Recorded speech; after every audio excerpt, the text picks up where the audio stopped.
Olá, tudo bem com vocês, alunos? Então, sou a professora Juscelia, né? Juntamente com a professora Camila, vamos explicar um pouquinho para vocês sobre essa aula de hoje, que é o combustíveis e máquinas térmicas e o equilíbrio do planeta. Essa perguntinha aqui, pessoal, é que impactos ambientais são gerados pela utilização de combustível fóssil? Essa perguntinha eu vou deixar para vocês responderem, né? É uma perguntinha pessoal. E essa daqui de baixo, vocês conhecem os trens ou outras máquinas a vapor? Então, vocês conhecem? Garanto que não, né, gente? Porque aqui nós não temos. Então, as máquinas a vapor foi mais importante para o início da Revolução Industrial, entre outras mudanças. Seu uso marcou, é, marcou, né, a substituição do trabalho artesanal pelo trabalho realizado por máquinas e moveu os trabalhadores no campo para a cidade. E como essas máquinas, como elas funcionam? Essas máquinas a vapor, elas funcionam a madeira, a carvão, né? Naquela época existia, hoje quase não existe mais. O equilíbrio do planeta. A forma da Terra, os gases que compõem a atmosfera, os movimentos de rotação e translação que ela realiza é o equilíbrio influenciam o clima e a vida em nosso planeta. Então, gente, como vimos aí, né? Falamos aí, no equilíbrio da termodinâmica, a temperatura e a pressão e a composição química dos elementos de um sistema que permanecem constante. Além disso, a soma das forças que atuam sobre ele e é nula. Então, gente, e aí a gente vai ver mais na frente sobre esse equilíbrio, tá bom? Então, pessoal, como a professora Gisela explicou, nessa aula e nas próximas aulas a gente vai estar vendo um pouco sobre combustíveis e máquinas térmicas. Aí ela explicou sobre um pouquinho das máquinas térmicas, que é a máquina a vapor, o trem, e eu vou falar um pouco sobre a atmosfera, os oceanos e o clima, pois o uso dessas máquinas interfere em tudo isso, na atmosfera, nos oceanos e no clima no nosso planeta. A atmosfera possibilita manter a temperatura da superfície da Terra parcialmente constante e protege o planeta do excesso de raios solares. Essas características são essenciais para a manutenção da vida. Além disso, os seres vivos retiram do ar da troposfera o gás oxigênio para a respiração e o gás carbônico para a fotossíntese.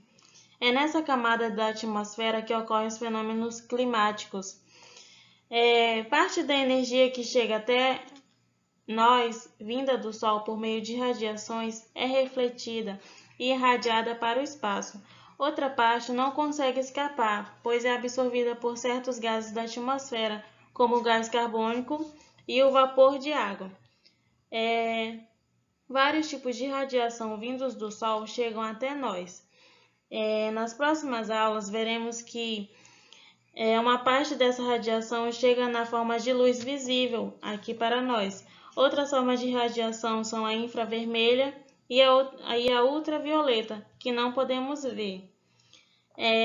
Como já vimos em aulas anteriores, esse efeito da atmosfera sobre a temperatura da Terra é chamado de efeito estufa. E esse fenômeno que mantém a temperatura média da Terra cerca de 15 graus Celsius. Como a gente viu no primeiro slide que a professora Gisela explicou, tinha umas perguntinhas de introdução. E lá nela tinha uma da seguinte forma: de onde vem a energia que os seres vivos utilizam na Terra? A energia utilizada pelos seres vivos vem direta ou indiretamente do Sol. E outra, como se formam os combustíveis fósseis?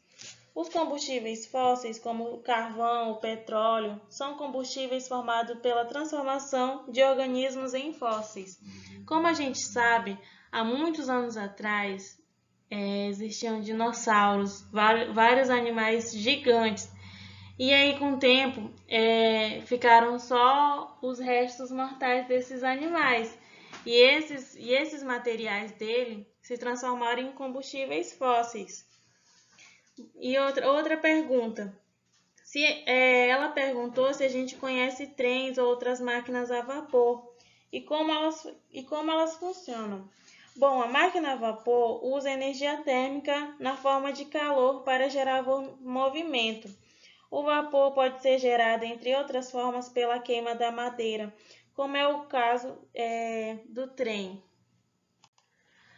Bom, e de que forma o desenvolvimento das máquinas como aquelas em vapor mudou a relação do ser humano com o trabalho?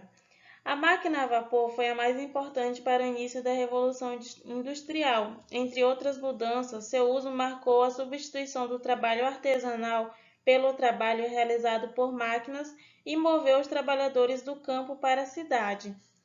E que impactos ambientais são gerados pela utilização de combustíveis fósseis? O uso de combustíveis fósseis libera na atmosfera gases que agravam o problema da poluição, além de provocarem um aquecimento global e desequilíbrios climáticos. Por isso que é importante a gente estudar sobre o nosso planeta, sobre o nosso ar, para a gente entender sobre as máquinas térmicas e os combustíveis e assim entender os impactos que podem ser gerados. Agora vamos imaginar a seguinte situação. Imagine se não existisse o efeito estufa na Terra. O que você acha que aconteceria com a temperatura do planeta? Ela aumentaria ou diminuiria?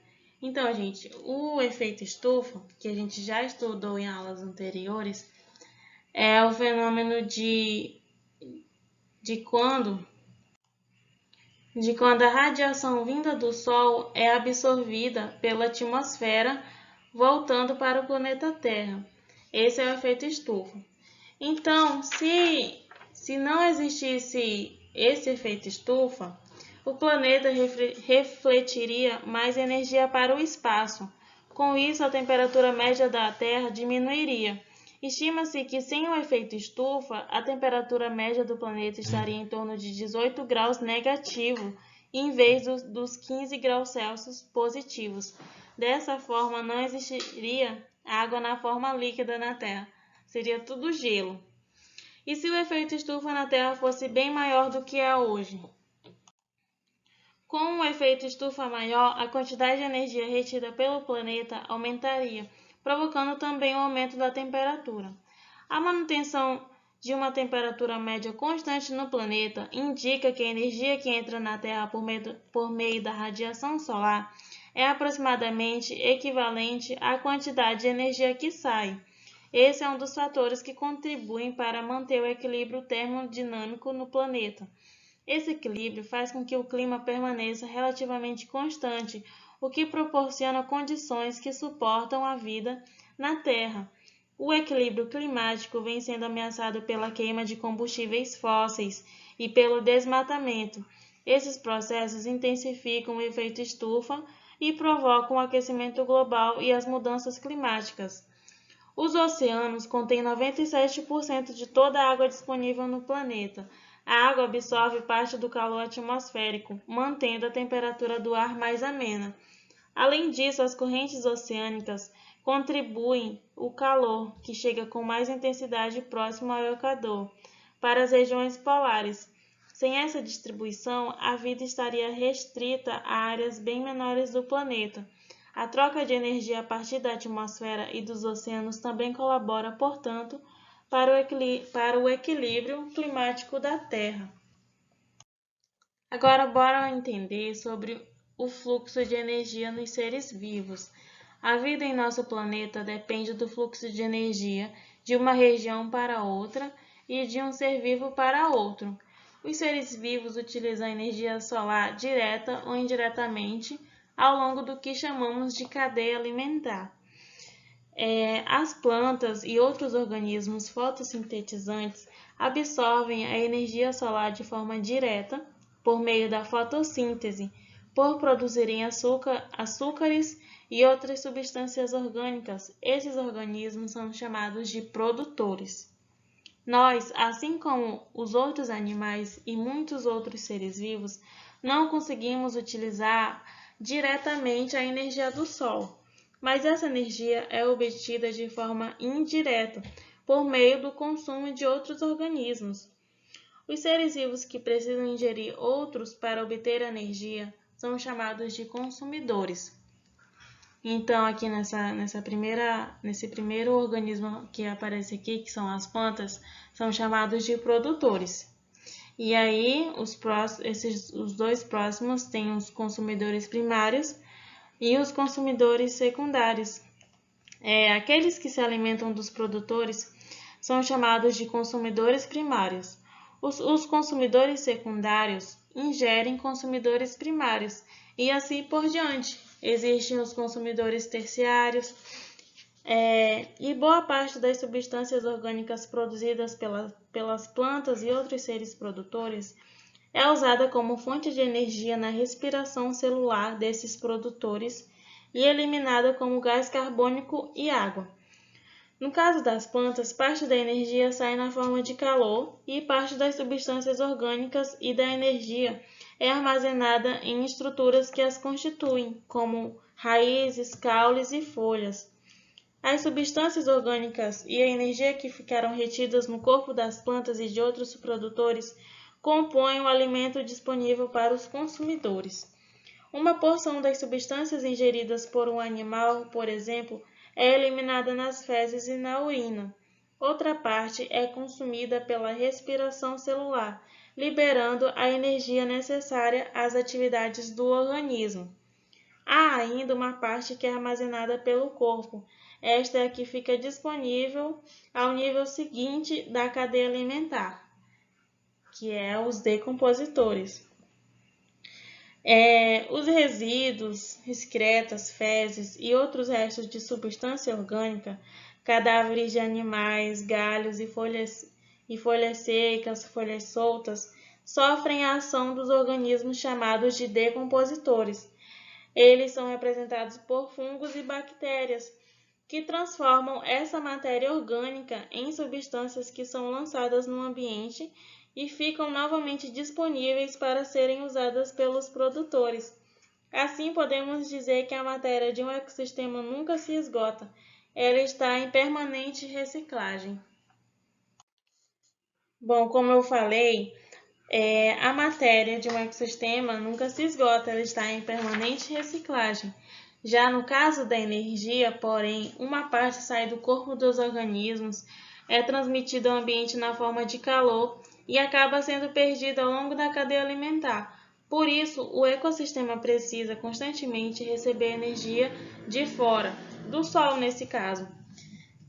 E agora, vamos deixar umas pequenas perguntinhas para vocês responderem para fixar melhor o conteúdo. Até a próxima aula!